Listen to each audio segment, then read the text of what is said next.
Hi, Bob. This is my friend Bob Sheldon, and today we're going to talk about geocaching. But Bob, tell me first, are you a Jersey boy? Yeah, I guess you could say that. I've born and raised in Jersey, lived here all my life. Hiked its trails, been down the shore and the beach, and I've been all over the state. So I guess you can call me a Jersey boy. Excellent. Hey, Bob, what is geocaching? Glad you asked there, Wendy. Geocaching is essentially a high-tech treasure hunt.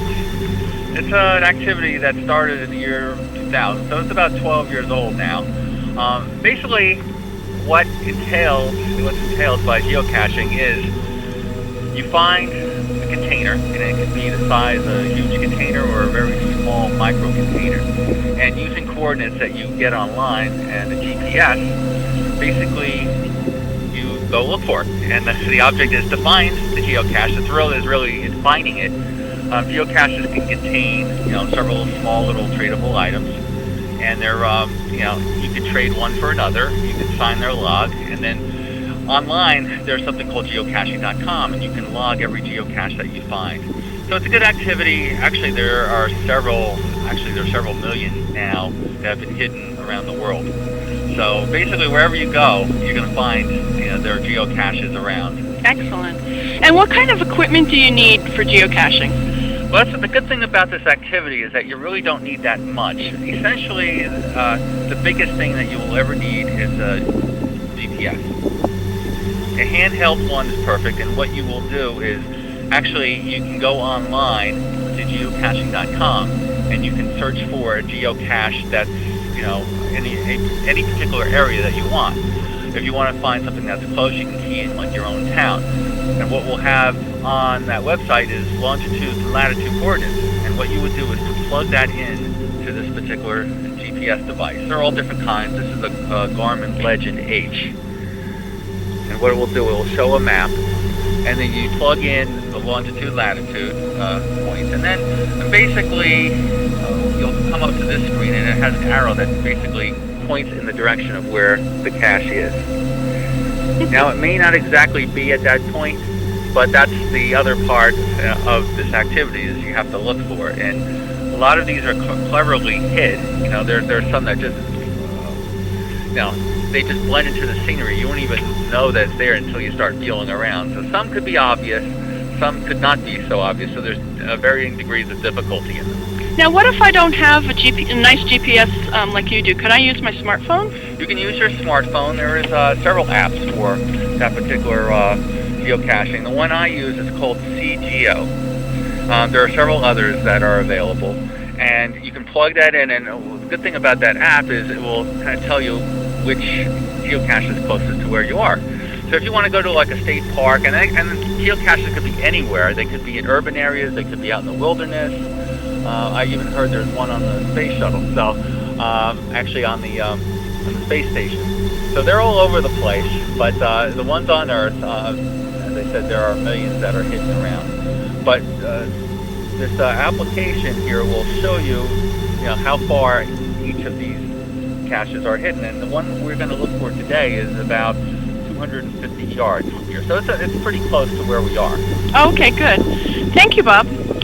I just want to check something. Okay, we're walking to try and find the geocache, hoping that it is not covered by a tree or something since the storms. Okay, Bob, we're really close. Now, with the snow and the leaves and everything, how do we find it? Will the GPS guide us directly to it? Well, it will get very close to it. Okay, it's not completely accurate, especially when you're in the woods like we are now. It shouldn't be too bad now. It's November, so the leaves are off the trees. But if you went in the summer, sometimes the GPS could bounce around, and it would probably take a little trial and error going back and forth to get you to the spot. But we should be reasonably close. So I would say if this gets down to 0, we should be within just a few feet, and it should be right there. And then we would just have to now use what we call our geosense, kind of think what the cache owner who hid it is thinking. So we would have to kind of look, maybe under rocks or maybe in trees, or it could be concealed, check for something that's unusual that you wouldn't expect to see kind of in a setting like this. Okay, great. So Bob, what happens if you're the first to find a cache? If you're the first to find, the cache owner, after they hide the cache, will maybe put something special in there, maybe be like a couple dollars or some like special coupons or something along those lines. So a little reward if you're the first one. And it's not easy to do because a lot of people have GPSs set where if there's a new cache that pops up in their area, they're notified. So they race to find it. Wow. So, have you ever been looking for a geocache and someone else has been looking for the same geocache at the same time? that has happened a lot to a lot of people, but believe it or not, for me, it has not. I've always been by myself, so I have not run into that situation where someone's looking for it at the same time. I've missed it maybe by about a half hour or so, but I've never really, done it at the same time. And your wife also has gotten into the geocaching a little bit. In fact, she's gone maybe 3 or 4 times, and actually she found one before I did. Excellent. Yeah. Okay, good job, Barbara. Oops, it's waiting for me to record. So here's the geocache log, and I noticed, Bob, it says that someone grew up here but live in Georgia now, and they placed a TB and a geocoin here. What's a TB and a geocoin? Geocoins you can get from various sources, and actually TB is more interesting because that stands for travel bug. And in both situations, a travel bug more than anything else is a little kind of a tag that you can affix to a small item. And the object is to see how far it will travel.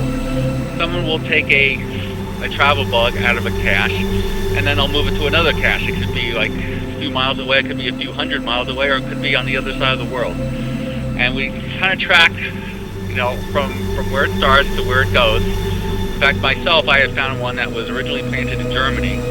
Somebody flew into Newark Airport and then hit it there. Someone else took that, hit it in Kenilworth. I found it in Kenilworth a few months ago. And then I placed it actually someplace around here in Morris County. Nice. And then someone else subsequently took it someplace else, maybe down to South Carolina. So a lot of it travels all over the place. Oh, neat. Thank you.